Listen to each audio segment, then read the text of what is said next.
ডিসেম্বরের দিকে এগোচ্ছে তত শীতের হিমেল হাওয়া বইতে শুরু করেছে পশ্চিমবঙ্গে। শীত আসা মানেই বাঙালিদের পায়ের তলায় সর্ষে, মন চাই বারবার পাহাড়ে যেতে, বরফ দেখতে, প্রকৃতির মাঝে হারিয়ে যেতে। চলতি শীতে আপনিও কি উত্তরবঙ্গে যাওয়ার প্ল্যান করছেন?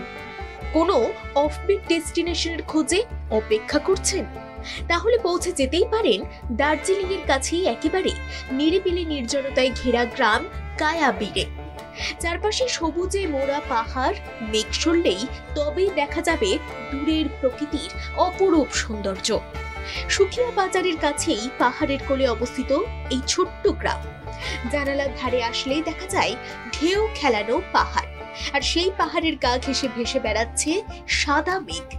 পাহাড়ের ধাপে ধাপে পাইন বন, আর সেই পাইন বনের মধ্যে মাঝে সাঝে নজর কাড়বে পাহাড়ি ছোড়া, যা দেখে মন একেবারে শান্ত হয়ে উঠবে। পাহাড়ের কোলে থাকা গ্রাম মানে সেখানে দেখা যাবে রং বেরঙের পাহাড়ি ফুল আর নাম না জানা পাখি। রয়েছে নানা ধরনের অর্কিডের সমাহার।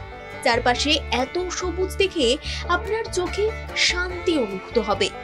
পাহাড়ের সরু অলিগলি রাস্তা ধরে উপরের দিকে ওঠা, কখনো মেঘ ছুঁয়ে যাচ্ছে মাথার ওপর, তো আবার কখনো হিমেল হাওয়া গায়ে ছুতেই শিউরে উঠছে গা। পাহাড়ের কোলে ঘুমিয়ে থাকা এই ছোট্ট গ্রামে রয়েছে বেশ কিছু হোমস্টে, তাই রাত্রি যাপনের ক্ষেত্রে কোনো অসুবিধে হবে না আপনার। ব্যুরো রিপোর্ট, বাংলা জাগো।